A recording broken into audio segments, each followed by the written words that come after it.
and that's really important. But my talk doesn't really reflect a lot on evidence. It's really a conceptual issue that I'm interested in here.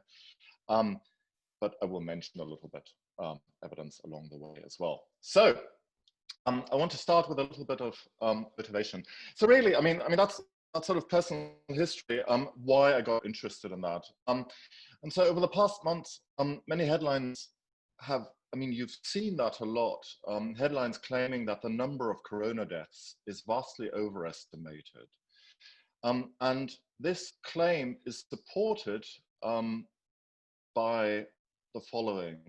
So in these reports, the claim is made that in these reports, the official statistics conflate deaths with the virus with deaths due to the virus. And therefore they presuppose that there is a clear distinction between these two things. So the idea is that the official statistics count all the deaths of people who have the virus, but people did not necessarily die of the virus, or that the virus was the causal agent in bringing about their deaths. And so I followed this literature quite a bit, and because I'm a philosopher who's interested in causality, I thought, hey, that's a causal issue, so maybe we have something to say about that. And so I started thinking about that. So here are just a number of examples.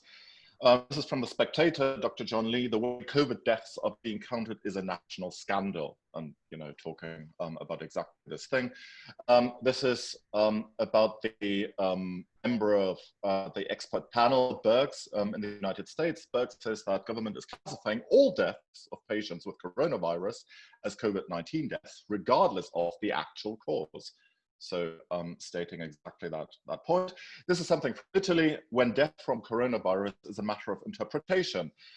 Asked why, and then this article says, asked why Italy had a high rate of death due to coronavirus, government officials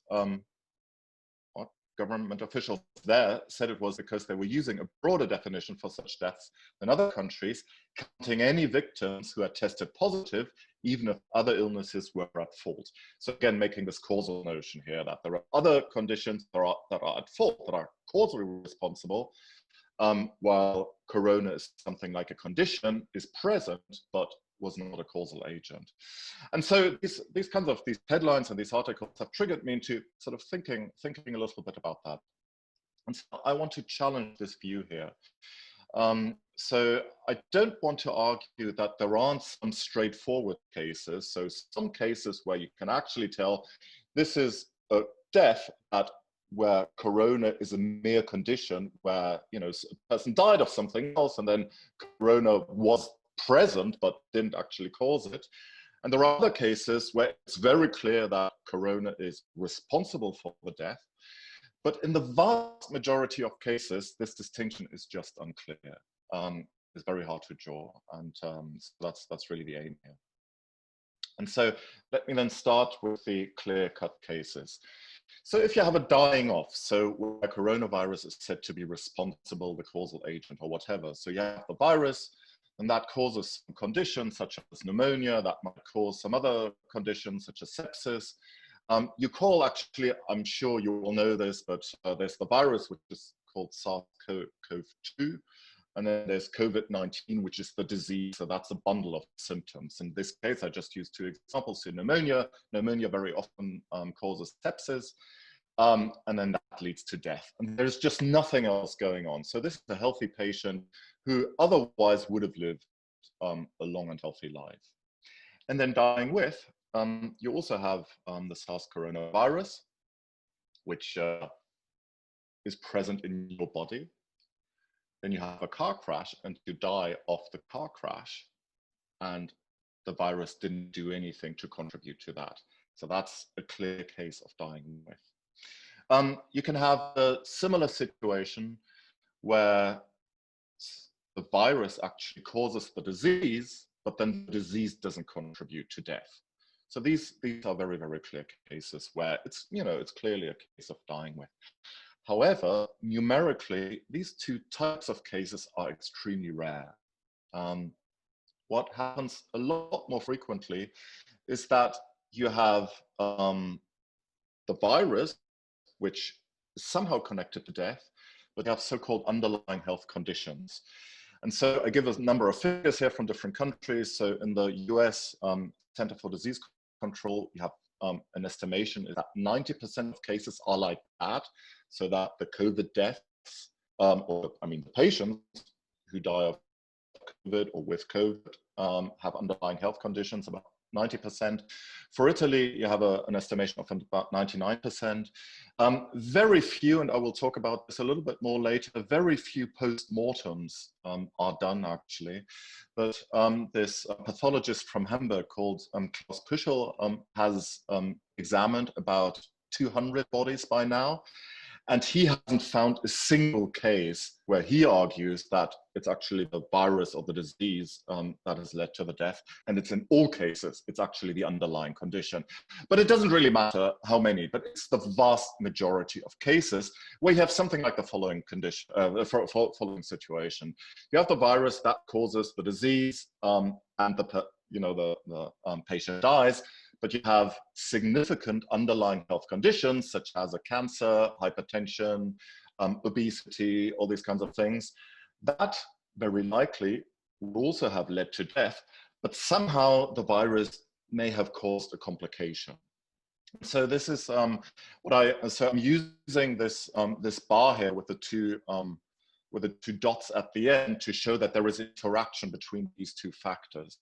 So it's really that the underlying health condition wouldn't have caused the death on its own, but it's also the case that the virus wouldn't have caused the death on its own. So there is interaction between these two factors. Together, they led to the death. I mean, that is what we know essentially. And again, I'm talking about the conceptual issue here. So that is all there is to be known about these cases.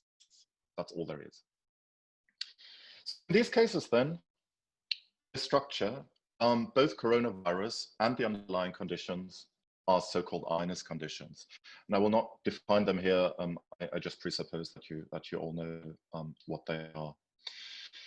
However, the problem with this is if we want to draw a distinction between dying with and dying off, we can't do that among INS conditions because all INS conditions are causally on par.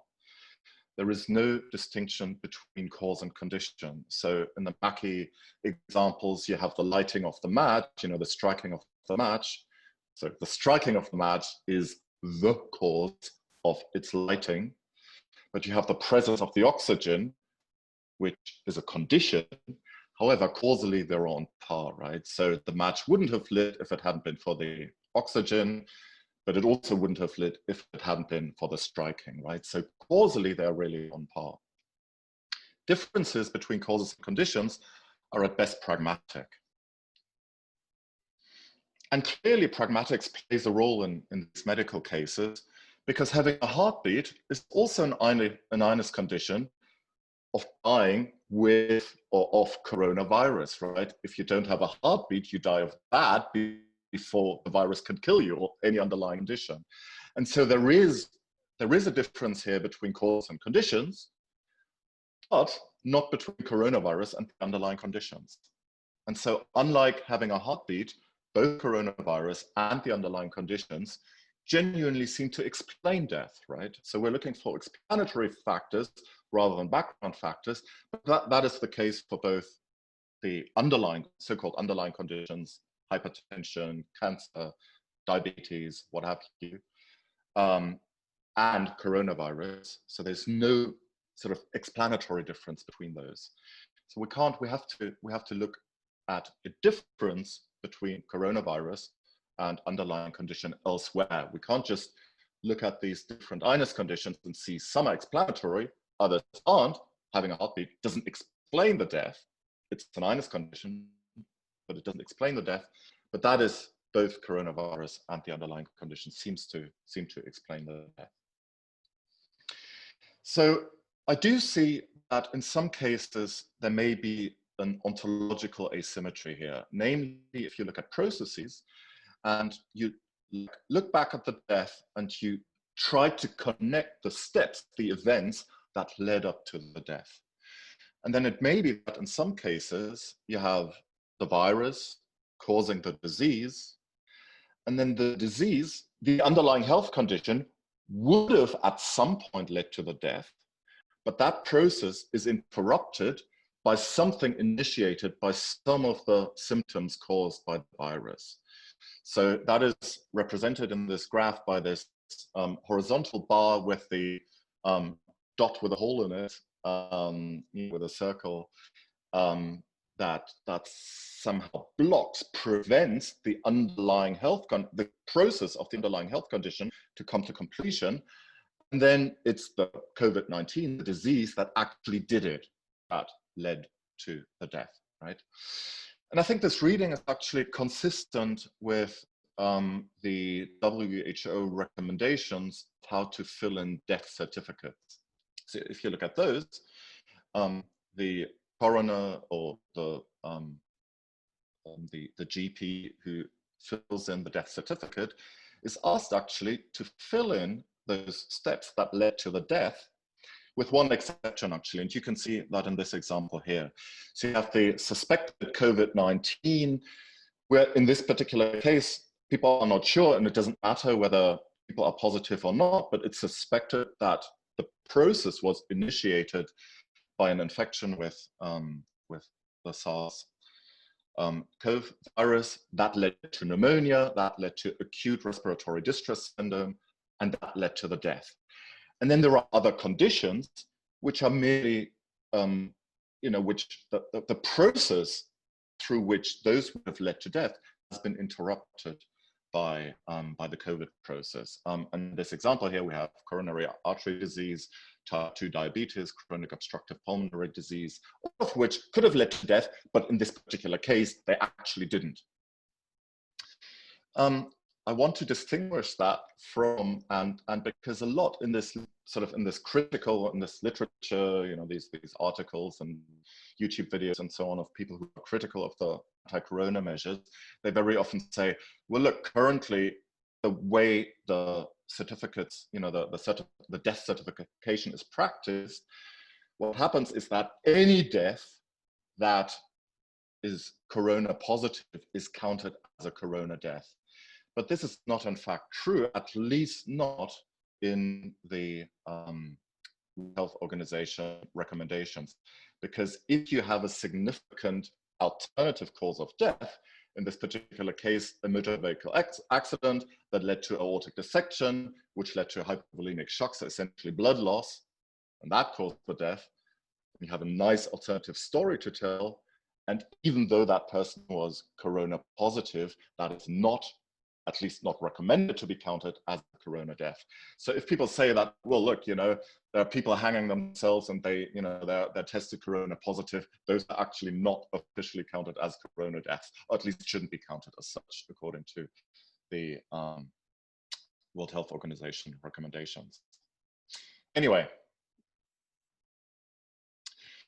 so unlike in the structurally fairly similar stock example of Billy and Susie throwing rocks. So, you have two processes here, and then essentially because one came to completion, it interrupts the other process.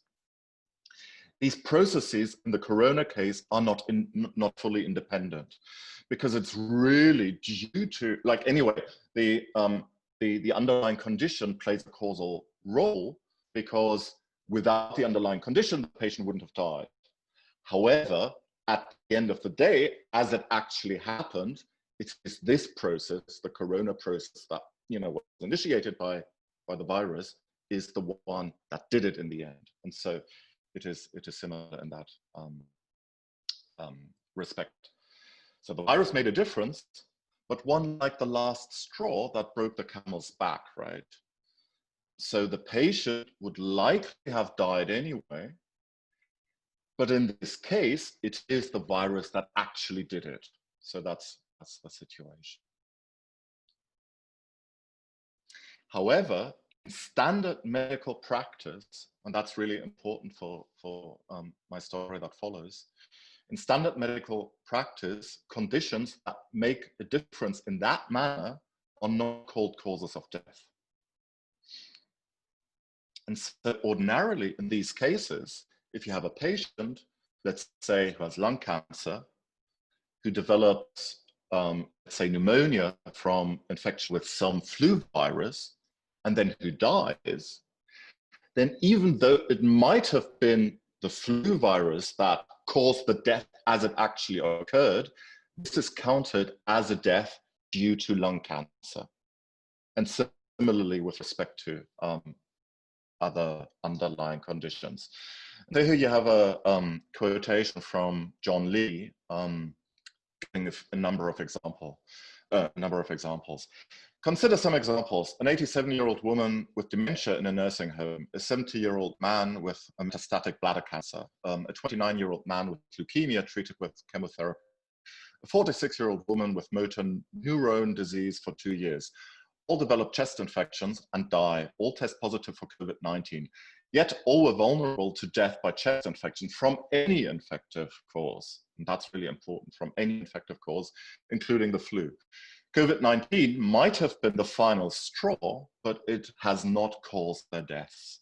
And that is actually standard medical practice, that if you have a significant underlying condition, and then it's the flu that kills you, this is not a death due to, let's say, pneumonia, or due to the flu, due to any specific virus that caused the flu, caused the pneumonia, but rather due to the underlying condition, whatever it is.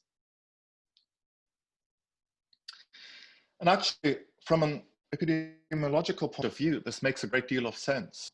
Given the frequency of viral infections in the population, an infection is regarded as a background condition, much like Mackey's oxygen in the air, when the cause is actually the lighting of the cigarette, right? So you have an explosion, you know, the oxygen in the air is a minus condition.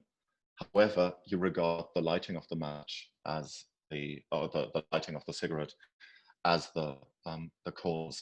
And it's similar in this case, where, because essentially everybody is subject to, you know, infection with the flu or with some other virus. And so what stands out in this case, even though it's the flu that might have done it in the end, but what stands out in these cases is the underlying condition. That is sort of the abnormal thing. That is the deviation from the normal that we as epidemiologists count. And so note that this pragmatic distinction between, you know, two minus conditions, you know, two conditions which are causally on par, but which are pragmatically different, is based on in part on what is expectable and significant, right? In part, it is based on what, you know, on the frequency of diseases. Look, almost everybody gets sick with the flu at some point, right? But it very rarely kills. That's very different with respect to lung cancer. It's a fairly rare disease, but when you have it, it's very likely that you actually die of it. And so if you certify a death, even if in this particular case, it's, you know, the flu that pushed him over the edge, you call this a death due to lung cancer or whatever condition they have.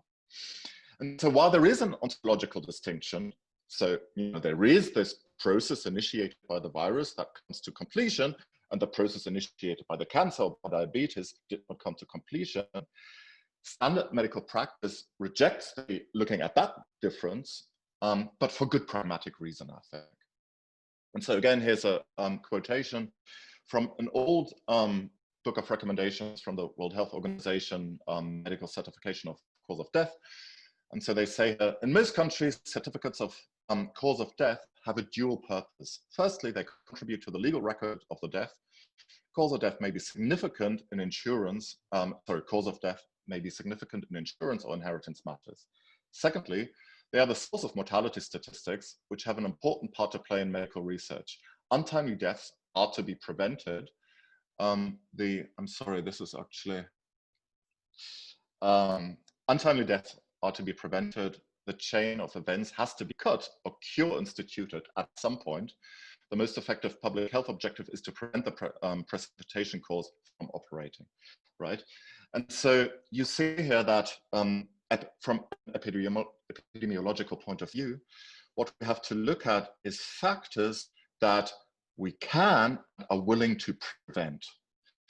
And because viruses are so ubiquitous, that's not what you want to target. What you want to target is something like lung cancer, which you can prevent very easily, for example, by stopping smoking, right? And so that is why we draw this distinction. This is why a death, which is actually caused at the last second by a virus, but because the virus is ubiquitous, what we can stop is the smoking and therefore the lung cancer. And this is why this is recorded as a lung cancer death.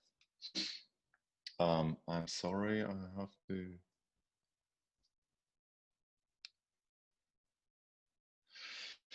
So what is regarded as a cause of death is in part a question of treatment and prevention.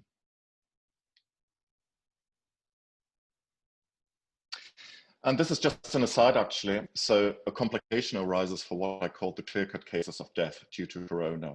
In official mortality statistics, the cause of pneumonia is not given. So pneumonia is very often when there are no underlying conditions, no further underlying conditions, the cause of death is lower respiratory infection.